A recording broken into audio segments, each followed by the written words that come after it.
Peace be with you all, and I welcome you all in biology online lecture for 10th class. So on your screen, students, you can see a very good image. Can you tell me what is happening here in the chat box? Or one of you can unmute his or her mic and tell me what is happening in this image.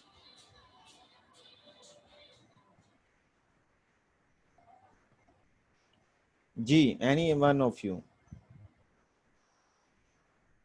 Yes, you can see clearly कि यहाँ पे दो बच्चे हैं जो अपनी माँ के साथ क्या कर रहे हैं, बीज बो रहे हैं प्लांटिंग के लिए, ठीक है। और इसी तरह यहाँ पे दूसरा इमेज आप देख सकते हैं।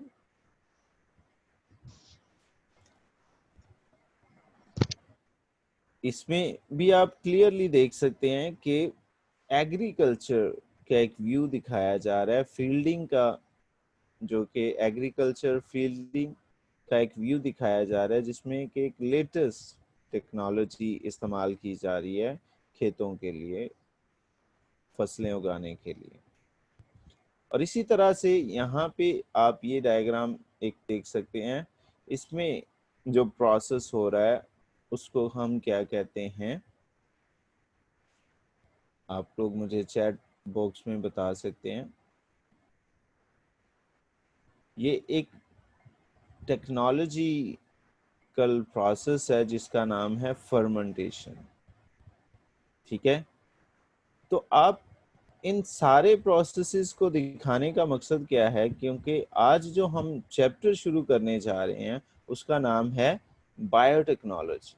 और बायोटेक्नोलॉजी का ताल्लुक जो है फर्मेंटेशन के साथ भी है, जैसे कि नीचे डायग्राम में आप देख सकते हैं। इसका ताल्लुक जो है प्लांटिंग के हवाले से भी है, और जेनेटिकली मॉडिफाइड क्रॉप्स या मेडिसिन के साथ भी इसका ताल्लुक है। डीएनए के आइसोलेशन, उसकी जो ऑल्टरनेशन है, चेंजिंग है, उसके साथ भी इसका ताल्लुक है। तो ये बहुत इम्पोर्टेंट चैप्टर है और आजकल की लेटेस्ट फील्ड है और बहुत इम्पोर्टेंट है बायोलॉजी की फील्ड में। तो इसको आज हम स्टार्ट करने जा रहे हैं। So let's start it. इसका बैकग्राउंड सबसे पहले देखते हैं कि बायोटेक्नोलॉजी का बैकग्राउंड क्या है, इस चैप्टर का बैकग्राउंड क्या है। उसमें आप ये 3-4 पॉइंट, 6 पॉइंट्स जो हैं मैंने स्लाइड में लिखे हैं, आप देख सकते हैं।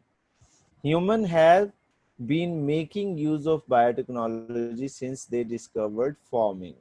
जब से दुनिया में जो है वो फॉर्मिंग का प्रोसेस स्टार्ट हुआ है, तब से ही बायोटेक्नोलॉजी का अमल स्टार्ट हो चुका है। हालांकि नाम, ये जो बायोटेक्नोलॉजी का नाम है, वो 1970 की दहाई में इंट्रोड्यूस कराया गया है। 1960 या 70 की दहाई में इसका नाम जो है बेसिकली इंट्रोड्यूस करवाया गया दुनिया को। लेकिन जो ह्यूमन ने जब से फार्मिंग डिस्कवर की है, जब से वो प्लांटिंग कर रहा है, जब से वो फसलें उगा रहा है, उनकी ग्रोथ के लिए यूज कर रहा है, तब से ही बायोटेक्नोलॉजी का इल्म जो है इस दुनिया में मौजूद है। So this use extended from the planting of seeds to the control of plant growth and crop production. Farming का जो इल्म है वो आगे बढ़ाया गया कि सीड्स को प्लांट करना सीखा लोगों ने, फिर प्लांट की ग्रोथ को कंट्रोल करना सीखा, और आजकल हम क्रॉप की प्रोडक्शन को भी, कि हम पर एकड़ जो फील्ड है उससे कितनी फसल हासिल करना चाहते हैं। और इसके साथ साथ एनिमल ब्रीडिंग के अच्छी नस्लों को क्रॉस करा के हम उनसे भी फायदा ले रहे हैं। मिसाल के तौर पे कुछ गाय ऐसी हैं जिनका दूध ज्यादा होता है, तो उनको हम प्रमोट करते हैं। जो कम दूध देती है उन्हें हम ज्यादा ब्रीडिंग नहीं कराते। तो सिलेक्टिव ब्रीडिंग का प्रोसेस भी इन्वॉल्व है। और क्रॉस पॉलिनेशन, प्लांट्स की क्रॉस पॉलिनेशन करवा के, क्रॉस ब्रीडिंग एनिमल्स की करा के, इन टेक्निक्स को इस्तेमाल करके हम इंसानी फायदे के लिए इस्तेमाल कर रहे हैं। और these technique were used to enhance the product quality and to meet the specific requirement. तो ये सारा प्रोसेस हम किस लिए कर रहे हैं, क्योंकि हम जो है चीजों की क्वालिटी को इनहेंस करना चाहते हैं, उनकी फूड क्वांटिटी को इंक्रीज करना चाहते हैं, उनके अंदर जो हमें न्यूट्रिशन है उनको ज्यादा हासिल करना चाहते हैं, और इंसानी फायदा के लिए हम इसको इस्तेमाल कर सकते हैं। तो ये सारी चीजें जो हैं इस चैप्टर में हम डिटेल से डिस्कस करने जा रहे हैं। In this chapter we will get basic knowledge about the technique being used in biotechnology, और उसका जो है पहला हिस्सा आज हम इस लेक्चर में करेंगे, जो कि इंट्रोडक्शन टू बायोटेक्नोलॉजी है और स्कोप ऑफ बायोटेक्नोलॉजी है। तो आज का हमारा जो टॉपिक है इंट्रोडक्शन टू बायोटेक्नोलॉजी है, और आगे चल के हम स्कोप इसका देखेंगे। तो बायोटेक्नोलॉजी के इंट्रोडक्शन में सबसे पहले हम देखेंगे कि बायोटेक्नोलॉजी है क्या, बायोटेक्नोलॉजी को हम डिफाइन कैसे कर सकते हैं। इस स्लाइड में आप पहले पॉइंट में देख सकते हैं कि biotechnology is defined as the use of living organism in processes for the manufacture of useful product और फॉर सर्विसेज और फॉर द ह्यूमन बीइंग। तो ये एक ऐसा इल्म है जिसमें हम मुख्तलिफ जानदारों के अंदर मुख्तलिफ प्रोसेसेस कर रहे हैं। मिसाल के तौर पे जेनेटिक इंजीनियरिंग कर रहे हैं, क्लोनिंग कर रहे हैं, या डीएनए मॉडिफिकेशन कर रहे हैं। ठीक है, तो इन प्रोसेसेस को हम क्यों कर रहे हैं? ताकि उनसे हम यूजफुल प्रोडक्ट हासिल कर सकें। फर्मेंटेशन का प्रोसेस हम कर रहे हैं फूड इंडस्ट्री में, एग्रीकल्चर इंडस्ट्री में, ब्रीविंग इंडस्ट्री में। तो इन प्रोसेसेस को हम इंसानी भलाई के लिए, ह्यूमन वेलफेयर के लिए इस्तेमाल कर रहे हैं। तो बायोटेक्नोलॉजी को इस तरह से भी डिफाइन किया जा सकता है कि use of micro organism for the welfare of human being, यानी माइक्रो ऑर्गेनिज्म के प्रोसेसेस को इंसानी भलाई के लिए इस्तेमाल करना भी बायोटेक्नोलॉजी है। या एग्रीकल्चर में हम इसे अगर डिफाइन करें तो एग्रीकल्चर बायोटेक्नोलॉजी क्या होगी कि एग्रीकल्चर फील्ड में क्रॉप्स को मॉडिफाई करना, उनसे यील्ड ज्यादा बढ़ाना और उनकी क्वालिटी को एनहांस करना, सीड की क्वालिटी को एनहांस करना, ताकि उससे इंसानी भलाई हो सके, इंसानी फायदा हो सके। इस फील्ड को हम बायोटेक्नोलॉजी कहते हैं। तो मेरे ख्याल में बायोटेक्नोलॉजी का मतलब आपको समझ आ गया होगा कि बायोटेक्नोलॉजी क्या है। कि टेक्नोलॉजी का अगर लफ्जी तौर पर हम इसे देखें तो बायोटेक्नोलॉजी यानी टेक्नोलॉजी का इस्तेमाल लिविंग थिंग्स के लिए। Although the term biotechnology is new, जैसा कि मैंने बताया कि 1970 में इसका आगाज हुआ है, तो बाकी साइंसेस को देखें तो वो सैकड़ों सालों पहले जो है, सदियों पहले से मौजूद है, उनके नाम भी मौजूद है। लेकिन बायोटेक का नाम जो पहली दफा इंट्रोड्यूस करवाया गया दुनिया को, वो 1970 की दहाई में यूज किया गया। तो इसलिए हम इसको कहते हैं कि ये एक बहुत ही नई फील्ड है बाकियों साइंसेस की निस्बत। अगर हम बायोलॉजी देखें या फिजिक्स देखें या फिर हम केमिस्ट्री देखें या मैथ्स का देखें, तो ये सदियों पहले से इनके नाम चले आ रहे हैं। लेकिन बायोटेक्नोलॉजी साइंस का नाम जो है बहुत नया है इनके मुकाबले में। तो इसलिए हम कहते हैं कि although the term biotechnology is new, the discipline itself is very old. Term तो नहीं है लेकिन डिसिप्लिन बहुत पुराना है। मिसाल के तौर पे अल्कोहल का इस्तेमाल जो है सदियों पहले, इस आप हजारों सालों पहले भी देख सकते हैं कि अल्कोहल प्रोडक्शन की जाती थी। लोग ड्रिंकिंग के लिए भी इसको इस्तेमाल करते थे, और ये फर्मेंटेशन प्रोसेस के जरिए कराया जाता था, जो कि बायोटेक्नोलॉजी का एक बेसिक प्रोसेस है। तो fermentation and other such processes which are based on the natural capabilities of the organism are commonly considered as old biotechnology. तो हम इसको ओल्ड बायोटेक्नोलॉजी और न्यू बायोटेक्नोलॉजी में कैटेगराइज कर देते हैं। हालांकि नाम तो 1970 में दिया गया, लेकिन ओल्ड बायोटेक्नोलॉजी हजारों साल पहले भी इस दुनिया में मौजूद थी। तो this is about the definition of biotechnology. Next point में अगर हम देखें तो जेनेटिक इंजीनियरिंग एक बड़ा अहम प्रोसेस है जो कि बायोटेक्नोलॉजी में इस्तेमाल किया जाता है। और इसको हम कैसे डिफाइन करते हैं जेनेटिक इंजीनियरिंग को? The artificial synthesis, modification, removal, addition and repair of the genetic material जो कि डीएनए है, is considered as modern biotechnology. Fermentation का प्रोसेस हमने देखा जो कि पुराना अमल है, जो कि सदियों पहले इस्तेमाल किया जाता था, तो उसको हम ओल्ड बायोटेक्नोलॉजी कह देते हैं। लेकिन जो जेनेटिक इंजीनियरिंग का प्रोसेस है जो कि सदियों पहले इस्तेमाल नहीं किया जाता था, जेनेटिक इंजीनियरिंग 1970 के बाद ही इंट्रोड्यूस हुई है दुनिया में। और इसमें क्या किया जाता है, जो DNA deoxy ribose nucleic acid या हमारा हेरिडिटी मटेरियल है, या ऐसा मटेरियल जो हमारे कैरेक्टरिस्टिक्स को वन जनरेशन से दूसरी जनरेशन में ट्रांसफर करता है, उस हेरिडिटी मटेरियल को हम डीएनए कहते हैं। और डीएनए के अंदर मॉडिफिकेशन लाना, डीएनए को आर्टिफिशियली सिंथेसाइज करना, या उसमें से न्यूक्लियोटाइड को रिमूव करना, या न्यूक्लियोटाइड को ऐड करना, या उसे रिपेयर करना, ये सारा जो प्रोसेस है, इस प्रोसेस को हम क्या कहते हैं, genetic engineering. Introduction to biotechnology. Mute your mic please. So genetic engineering, I repeat once again, the artificial synthesis, modification, removal, addition and repair of genetic material is considered as modern biotechnology. And it is done to alter the characteristics of organism. DNA को synthesize क्यों किया जाता है artificially, उसे modify क्यों किया जाता है, या remove या add न्यूक्लियोटाइड किए जाते हैं, वो किस लिए किए जाते हैं, या उसे रिपेयर किस लिए किया जाता है, सब के पीछे एक ही मोटिव होता है कि जानदारों के कैरेक्टरिस्टिक्स में मनचाही तब्दीलियां लेके आना। मिसाल के तौर पे हम उन तब्दीलियों को लाना चाहते हैं जो हमारे लिए फायदामंद है। जैसे कि आप डायग्राम में भी देख सकते हैं, यहाँ पे ये जो सेंटर में ये पोर्शन आ रहा है, इसको डीएनए बोल रहे हैं। मैं आपको ये हाईलाइट करके भी दिखा देता हूँ।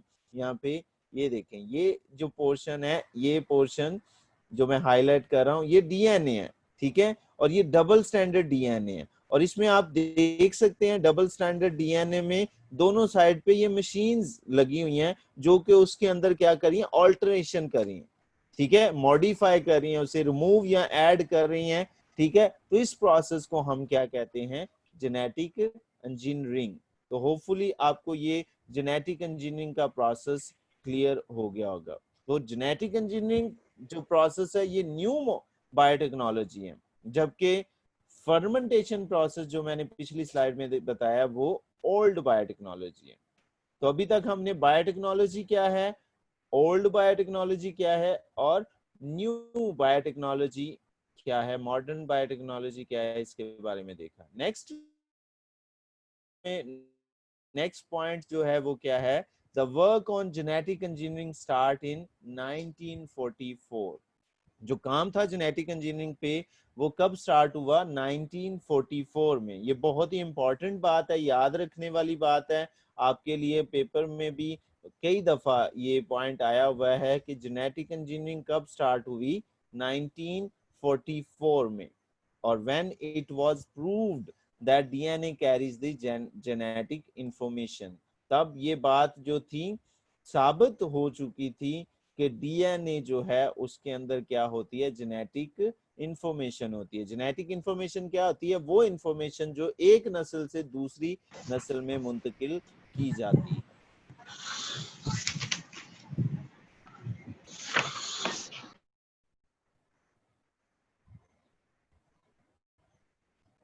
The next point is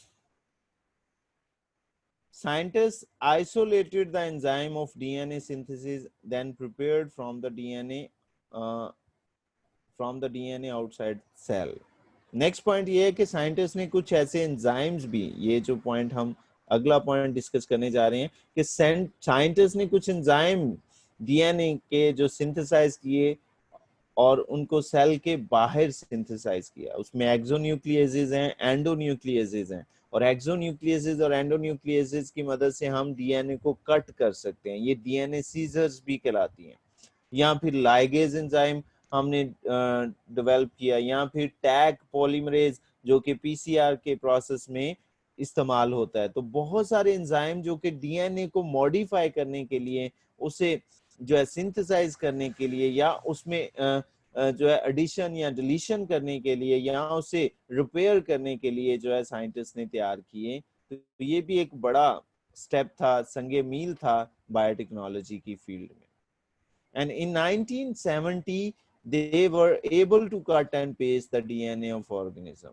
1970 की दहाई में जो थे साइंटिस्ट के पास ऐसी टेक्नोलॉजी आ गई थी कि वो ऐसे एंजाइम उन्होंने बना लिए थे जिसकी वजह से वो डीएनए को कट कर सकते और पेस्ट कर सकते थे।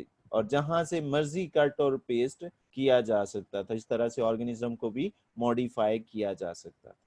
तो इस स्लाइड में हमने 3 पॉइंट डिस्कस किए हैं कि 1944 यानी 1944 में डीएनए जो था वो डिस्कवर हो चुका था, साबित हो चुका था कि ये जेनेटिक इंफॉर्मेशन इसमें होती है। तो इसको जेनेटिक इंजीनियरिंग का प्रोसेस भी स्टार्ट हो गया इसके साथ।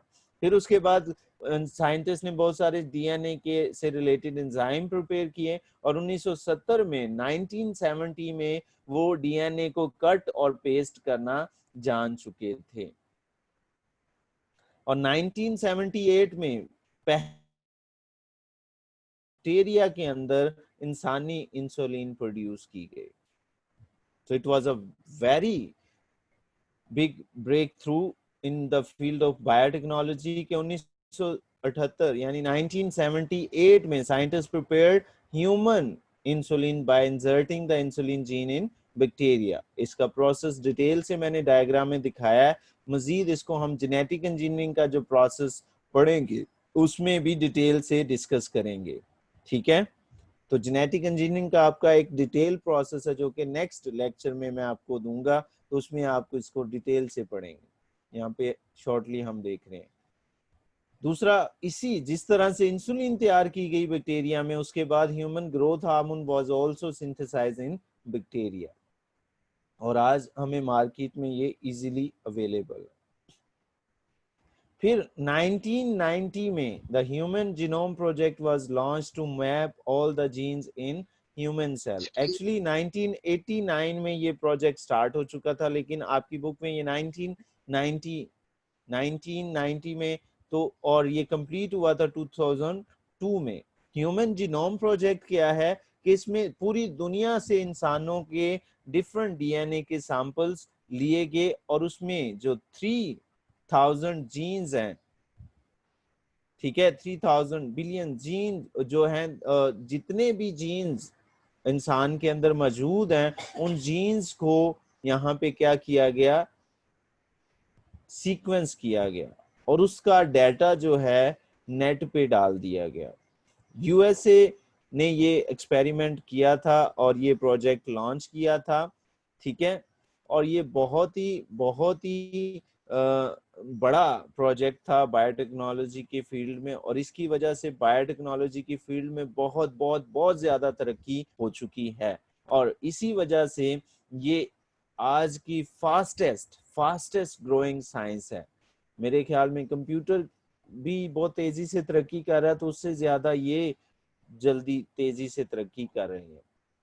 तो यूएस ने एनसीबीआई के नाम से आप वेबसाइट इंटरनेट पे देख सकते हैं और वहां पे आप किसी भी जीन से मुतल्लिक कोई भी इंफॉर्मेशन जो है ह्यूमन की वहां से सर्च आउट कर सकते हैं। क्योंकि 1990 में ये प्रोजेक्ट स्टार्ट हुआ, 2002 तक ये कंप्लीट किया गया और 2002 के बाद इसे इंटरनेट पे लॉन्च कर दिया गया और उसके बाद पूरी दुनिया में कहीं भी कोई भी इसको फ्रीली इंटरनेट पे असेस कर सकता है और वहां से ह्यूमन जीन के मुतालिक इंफॉर्मेशन निकाल सकता है।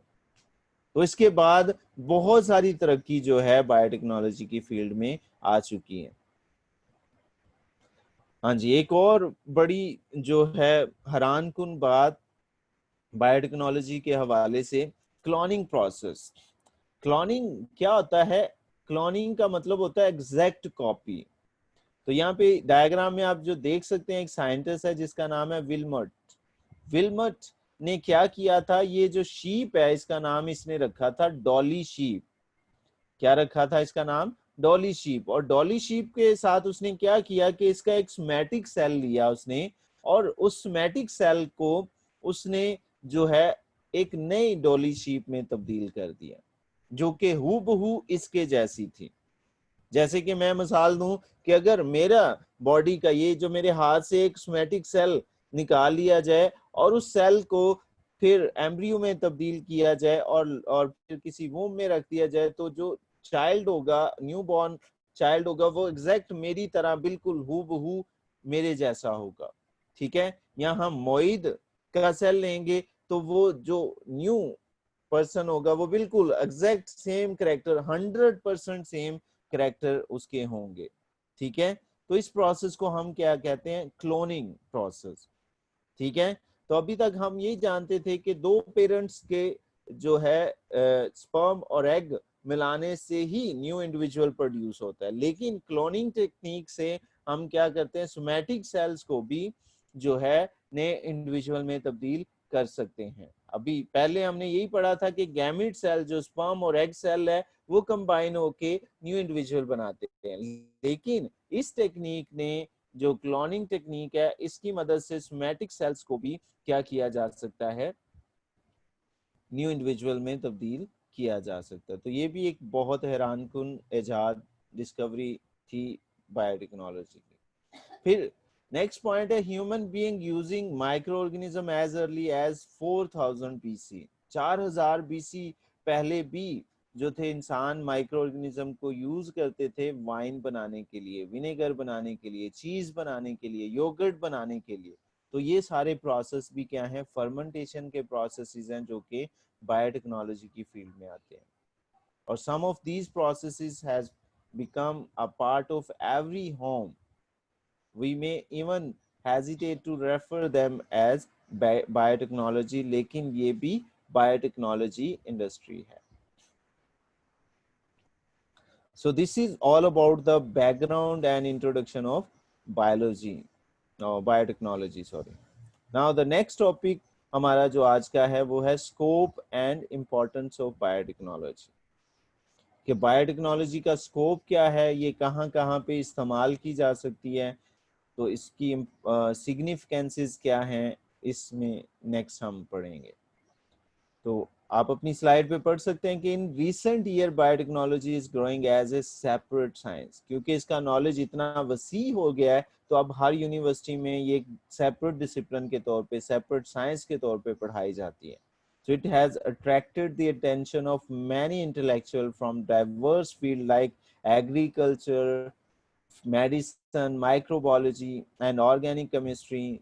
तो सारी फील्ड के लोग जो हैं अब बायोटेक्नोलॉजी को इस्तेमाल करना चाहते हैं। नैनो बायोटेक्नोलॉजी भी बहुत आम हो चुकी है, एग्रीकल्चरल बायोटेक्नोलॉजी में बहुत ज़्यादा फायदे हो रहे हैं, मैरीन बायोटेक्नोलॉजी में बहुत सारे, इंडस्ट्रियल बायोटेक्नोलॉजी और इन्वायरमेंटल बायोटेक्नोलॉजी, बहुत सारी इसकी ब्रांचेस भी आगे निकलती आ रही हैं। तो ये शो करता है कि ये एक वास्ट और ह्यूज साइंस बन चुकी है जिसके इस्तेमालात और फायदे बहुत बहुत बहुत ज्यादा हैं। The scope for biotechnology is so wide that it is difficult to recognize its limits.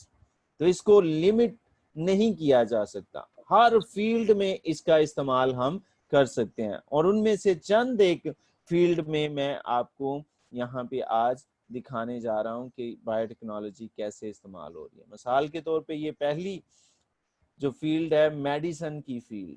Medicine की फील्ड में अगर आप देखें तो रिकम्बिनेंट फार्मास्यूटिकल, जो रिकम्बिनेंट मेडिसिन बनाई जा रही हैं जेनेटिक लेवल पे, वो बायोटेक्नोलॉजी की मदद से, stem cell therapy, gene therapy, या डायग्नोज करने के लिए पीसीआर, जैसे कि आप आजकल आप देख रहे हैं कि कोविड-19 की सिचुएशन से हम गुजर रहे हैं, तो उसको डायग्नोज करने के लिए सिर्फ एक ही तरीका कार है जो कंफर्म करता है, वो क्या है, पीसीआर।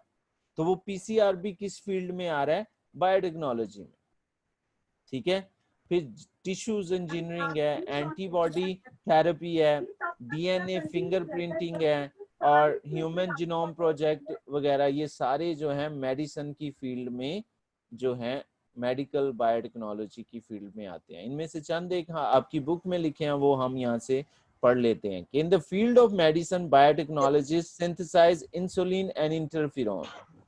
जैसे कि मैं पहले आपको बता चुका हूं कि इंसुलिन जो है वो प्रिपेयर की गई बायोटेक्नोलॉजी की मदद से, उसके सारे स्टेप्स भी मैंने आपको दिखाए हैं, ठीक है। तो उसमें उसके साथ साथ इंटरफेरॉन, इंटरफेरॉन क्या होते हैं, एंटीवायरल प्रोटीन। ये ऐसी प्रोटीन है जो कि वायरस के अगेंस्ट इस्तेमाल की जाती है या वायरस को किल करने के लिए इस्तेमाल की जाती है। और ये कहाँ से तैयार की जाती है, बैक्टीरिया से, उसे उसके अंदर जीन्स को मॉडिफाई करके या जीन्स को इंसर्ट करके करवाई जाती हैं। तो सबसे पहला पॉइंट जो है कि इंसुलिन और इंटरफ्रॉन की सिंथेसिस के लिए बायोटेक्नोलॉजी इस्तेमाल की जा रही है, जिसमें बैक्टीरिया को यूज किया जाता है। दूसरा, लार्ज नंबर ऑफ वैक्सीन्स और एंटीबॉडीज।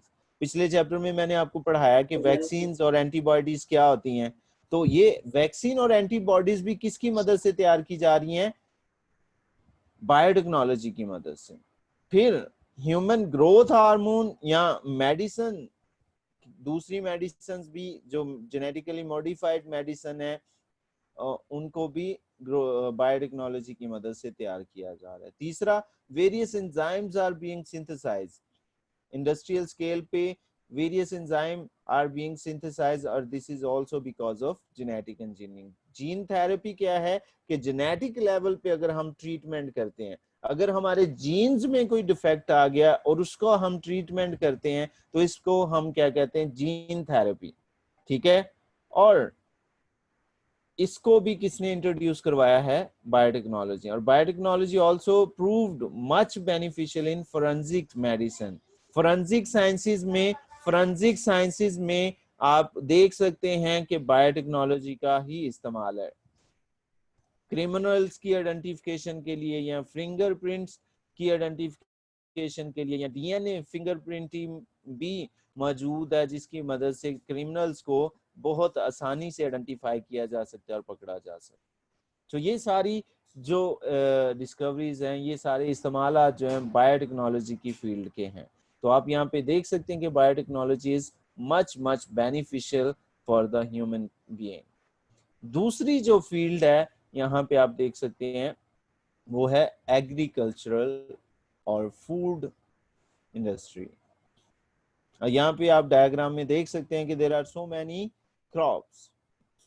बहुत सारी आपको चीजें नजर आ रही हैं, like tomato, rice, sweet corn, canola oil, yeast, wheat and cotton है, शुगर बीट्स हैं, पीज हैं। और ये सारे के सारे जो फूड हैं, इसके ऊपर ये टर्म लिखी हुई है GMO फूड। ये सारे क्या, कौन से फूड हैं? यहाँ पे मैं हाईलाइट करके दिखा रहा हूँ। ये वाली टर्म जो है, ये आप देख सकते हैं। इसका क्या मतलब है? GMO का क्या मतलब होता है? GMO means genetically modified organism. ऐसा ऑर्गेनिज्म जिसके DNA में हम तब्दीली लेके आते हैं, उसके अंदर मॉडिफिकेशन लेके आते हैं, उसमें या तो करेक्टर ऐड करते हैं, या उसमें से करेक्टर डिलीट करते हैं, या उसकी ट्रेड्स को हम मॉडिफाई करते हैं। तो इसको हम क्या कहते हैं? Genetically modified organism. और ऐसी क्रॉप्स जिनमें हम DNA लेवल पे उनके अंदर तब्दीली करते हैं, उन्हें जेनेटिकली मॉडिफाइड क्रॉप्स कहते हैं। और उनके अंदर से जो फूड हासिल होता है, उस फूड को हम क्या कहते हैं? Genetically modified food. क्लियर? तो ये भी जो है बायोटेक्नोलॉजी की एक बड़ी बेहतरीन साइंस है।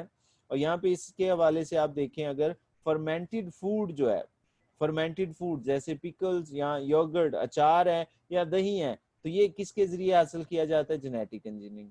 माल्टेड फूड जो है, पाउडर्ड मिल्क जो है, a mixture of barley, wheat flour and whole milk, ये भी जेनेटिक इंजीनियरिंग से हासिल किया जाता है। बहुत सारे वाइटामिन्स हैं और डेयरी प्रोडक्ट्स हैं जो कि माइक्रो ऑर्गेनिज्म से इस्तेमाल की जाती हैं बाय द फर्मेंटेशन प्रोसेस। इनको भी हम बायोटेक्नोलॉजी प्रोसेसेस से ही हासिल करें। Wine and beer are produce in beverage industries, and biotechnology has also revolutionized research activity in the area of agriculture.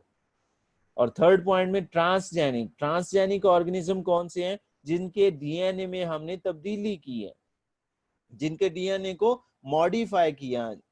तो transgenic organism with modified genetic setup, चाहे वो प्लांट है, चाहे वो एनिमल है, चाहे वो माइक्रो ऑर्गेनिज्म है। जब भी हम उसके DNA में तब्दीली करेंगे, तो इस ऐसे ऑर्गेनिज्म को हम क्या कहेंगे? ट्रांसजेनिक ऑर्गेनिज्म या genetically modified organism. So transgenic plants are being developed in which desirable characteristics are present. तो बीज के अंदर हम ऐसे characteristics प्रोड्यूस करें जिसके जरिए हम ज्यादा यील्ड और प्रोडक्शन ऑफ फूड हासिल कर सकते हैं, या उसमें ऐसे characteristics इंट्रोड्यूस करवा सकते हैं कि वो अपने अंदर मज़ाहमत रखता है कि उस पर इंसेक्ट हमला नहीं कर सकते, उस पर जो है उसके अंदर हर्बिसाइड्स की एबिलिटीज आ जाती हैं कि वो दूसरी जड़ी बूटियों के अगेंस्ट मुदाफत रखता है, कुव्वत मुदाफत अपने अंदर कायम कर लेता है।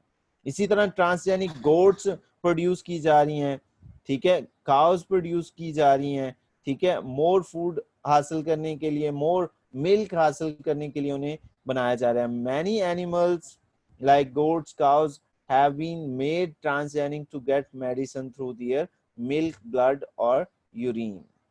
इस हवाले से मैं आपको एक छोटी सी एग्जांपल देता हूँ। मिसाल के तौर पे एक बकरी जो गोट है, एक कंपनी ने क्या किया कि एक गोट के अंदर जो था एंटी थ्रोम्बिन जीन इंसर्ट कर दिया। एंटी थ्रोम्बिन जीन क्या होता है? एंटी थ्रोम्बिन जीन ऐसा जीन होता है जो एंटी थ्रोम्बिन प्रोटीन प्रोड्यूस करता है। ये ऐसी प्रोटीन है जो हमारे ब्लड के अंदर क्लॉटिंग नहीं होने देती। कैसी प्रोटीन है? जो हमारे ब्लड के अंदर क्लॉट नहीं बनने देती, ठीक है। और ऐसे लोग जिनको हार्ट की डिजीज होती हैं, उनका मसला क्या होता है, मेजर इशू क्या होता है कि उनके ब्लड में क्लॉटिंग होना शुरू हो जाती है। हाई कोलेस्ट्रॉल लेवल की वजह से या लिपिड्स की वजह से ब्लड क्लॉटिंग होना शुरू हो जाती है, प्लेग फॉर्मेशन हो जाती है, ठीक है। जबकि एंटी थ्रोम्बिन प्रोटीन जो है वो इस काम को खत्म करती है, ठीक है। तो उन्होंने क्या किया कि बकरी, गोट के अंदर, उसके अंदर एक जीन इंट्रोड्यूस करवाया, और वो जीन क्या करता था? एंटी थ्रोम्बिन प्रोटीन प्रोड्यूस करता था। जब वो दूध उसका ले निकालते थे तो उस दूध में भी वो प्रोटीन आती थी, फिर उसे बायोकेमिकल प्रोसेस के जरिए एक्सट्रैक्ट करके इंजेक्शन की सूरत में ले आता, ठीक है। तो उन्होंने क्या किया, पहले एक गोट को मॉडिफाई किया और फिर उस गोट की बहुत सारे क्लोन बना लिए। तो इस तरह से उन्होंने ट्रांसजेनिक गोट्स को प्रोड्यूस करके उनसे वो मेडिसिन हासिल करते हैं, और वो पूरी इंडस्ट्री जो है उसकी, वो पूरी एक फैक्ट्री उसके ऊपर डिपेंड कर रही है। तो इस तरह के ढेरों ढेर काम जो है जेनेटिक इंजीनियरिंग और बायोटेक्नोलॉजी और क्लोनिंग के जरिए बायो टेक्नोलॉजी की फील्ड में हो रहे हैं। होपफुली आपको इसकी भी समझ आ गई होगी। जो तीसरा और आखिरी जो हमारा आज का फील्ड है वो है बायोटेक्नोलॉजी एंड एनवायरनमेंट। अब एनवायरनमेंट में आपको पता है इंसान भी हैं, सोयल भी है, एयर भी है, वाटर भी, एनिमल्स भी हैं, प्लांट्स भी हैं और मिनरल्स भी। ये सारी चीजें हमारे एनवायरनमेंट का हिस्सा हैं, और इनमें हर लेवल पे जहां भी बायोटेक्नोलॉजी का इंटरफेरेंस होगा, अगर एयर में से पोल्यूशन को खत्म करने का काम हो रहा है, और अगर वाटर में से जो पानी के जानदारों के साथ हम डील कर रहे हैं, उनसे मेडिसिन हासिल कर रहे हैं, या उनके अंदर बायोटेक्नोलॉजिकल प्रोसेस का इस्तेमाल करें, तो ये सारा बायोटेक्नोलॉजी की फील्ड में आ जाएगा। तो यहाँ पे क्या हो रहा है, यहाँ पे आप देख सकते हैं कि biotechnology is also being used for dealing with environmental issues like pollution control, development of renewable resources for energy, और restoration of degraded land and biodiversity conservation. तो एनवायरमेंट इशू में क्या आ जाता है? पोल्यूशन का इशू आ जाता है, रिसोर्सेज का इशू आ जाता है एनर्जी जनरेशन के लिए, रिस्टोरेशन ऑफ डिग्रेडेड लैंड है कि जो लैंड खत्म हो चुकी है, जहाँ पे फसलें नहीं उगाई जा सकती, उसे कैसे ठीक किया जा सकता है, और बायोडाइवर्सिटी की कंजर्वेशन कैसे की जा सकती है। फिर दूसरे पॉइंट में आप देख सकते हैं कि bacterial enzyme are used to treat sewage water to purify. बहुत सारे बैक्टीरिया के ऐसे एंजाइम हैं जो कि पोल्यूशन को खत्म करने के लिए इस्तेमाल किए जा रहे हैं, पानी को प्योरीफाई करने के लिए इस्तेमाल किए जा रहे हैं। So microbes are being developed to be used as biopesticide और बायोफर्टिलाइजर और बायोसेंसर के तौर पे। बायोपेस्टिसाइड यानी फसलों में जो पेस्ट आ जाते हैं उनको किल करने के लिए बायोपेस्टिसाइड, तो वो भी पोल्यूशन कॉज करते हैं, तो उसको खत्म करनी। बायो फर्टिलाइजर, ऐसे फर्टिलाइजर प्रोड्यूस किए जाते हैं जो कि एनवायरनमेंट में परसिस्ट नहीं करते, उसमें देर तक नहीं रहते, उसमें पोल्यूशन कॉज नहीं करते, तो उनको बायो फर्टिलाइजर कहते हैं। बायो सेंसर जो बायो डिटेक्शन फिनोमेना को डिटेक्ट कर रहे हैं कि सारी चीजें ऑप्टिमम हैं, वो एक लेवल पे बेहतरीन चल रही हैं कि नहीं चल रही, तो उनको सेंस करने के लिए भी जो है बायो सेंसर्स बनाए जा रहे हैं। Such transgenic organisms are also used for the recovery of the things and cleaning of spilled oil and for many other purposes. तो ये जो थे पॉइंट्स थे बायोटेक्नोलॉजी के स्कोप के हवाले से। तो आज हमने, मैं क्विकली रिव्यू कर देता हूं कि क्या हमने डिस्कस किया है। सबसे पहले तो हमने स्टार्ट किया बैकग्राउंड ऑफ बायोटेक्नोलॉजी, उसमें हमने उसके बैकग्राउंड के हवाले से चंद पॉइंट, फिर डेफिनेशन हमने उसकी डिस्कस की है। डेफिनेशन के बाद हमने ओल्ड बायोटेक्नोलॉजी और न्यू बायोटेक्नोलॉजी या मॉडर्न बायोटेक्नोलॉजी के बारे में डिस्कशन की। फिर हमने कुछ जो थे पॉइंट्स डिस्कस किए जिनमें बायोटेक्नोलॉजी की डिस्कवरीज थी। मिसाल के तौर पे 1944 में ये प्रूव हुआ कि डीएनए जो है वो जेनेटिक इंफॉर्मेशन कैरी करता है और इसके साथ ही जेनेटिक इंजीनियरिंग का प्रोसेस स्टार्ट हो गया। फिर दूसरे पॉइंट में हमने देखा कि एंजाइम्स जो हैं बहुत सारे तैयार किए गए जो डीएनए से रिलेटेड है। 1970 में इन साइंटिस्ट ने सीख लिया कि डीएनए को कट और पेस्ट कैसे किया जा सकता है। 1978 में पहली दफा इंसुलिन जो थी बैक्टीरिया में तैयार की गई, ह्यूमन इंसुलिन बैक्टीरिया के अंदर बैक्टीरिया में तैयार किए जाने लगे। फिर 1990 में जेनेटिकली ह्यूमन जीनोम प्रोजेक्ट जो था वो लॉन्च किया गया और उसे 2002 में कंप्लीट किया गया। और फिर 1997 में जो विल्मर्ट साइंटिस्ट था उसने क्लोनिंग को इंट्रोड्यूस कराया और डॉली शीप फर्स्ट टाइम बनाई। ठीक है। और फिर जो है फर्मेंटेशन के प्रोसेस में हमने देखा है कि बहुत सारा जेनेटिकली प्रोडक्ट्स प्रोड्यूस की जाती है जो कि 4000 साल पहले से इस्तेमाल किया जा रहा है। उसके बाद स्कोप हमने देखा और स्कोप में हमने 3 फील्ड को डिस्कस किया। इन द फील्ड ऑफ मेडिसिन उसमें हमने देखा स्टेम सेल थेरेपी में, जीन थेरेपी में, रिकॉम्बिनेंट फार्मास्यूटिकल ड्रग्स और human genome project, DNA fingerprinting, antibody therapy और टिश्यू इंजीनियरिंग और डायग्नोस्टिक वगैरह आ जाते हैं। और फिर हमने एग्रीकल्चर और फूड में देखा कि बहुत सारी जेनेटिकली मॉडिफाई क्रॉप्स बनाई जा रही हैं और उनमें से जेनेटिकली मॉडिफाई फूड हासिल किया जा रहा है जो कि इमेज में आप देख सकते हैं। और लास्ट में हमने जो देखा कि बायोटेक्नोलॉजी का एनवायरनमेंट के साथ क्या ताल्लुक है और उसमें हमने देखा कि ये पोल्यूशन को कंट्रोल करने में और रीन्यूएबल सोर्सेज फॉर एनर्जी को और रेस्टोरेशन ऑफ डिग्रेडेड लैंड और बायोडाइवर्सिटी कंजर्वेशन में इस्तेमाल हो रहा है। और बहुत सारे एंजाइम्स ऐसे तैयार किए जा रहे हैं जो कि बायोपेस्टिसाइड, बायोफर्टिलाइजर या बायो सेंसर्स के तौर पे इस्तेमाल किए जाते हैं। और ट्रांसजेनिक ऑर्गेनिज्म भी प्रोड्यूस किए जा रहे हैं जो कि एनवायरनमेंट के लिए हेल्पफुल हैं। So this is all about today's lecture. If you have any question, you can ask me in chat box or you can unmute your mic and ask me.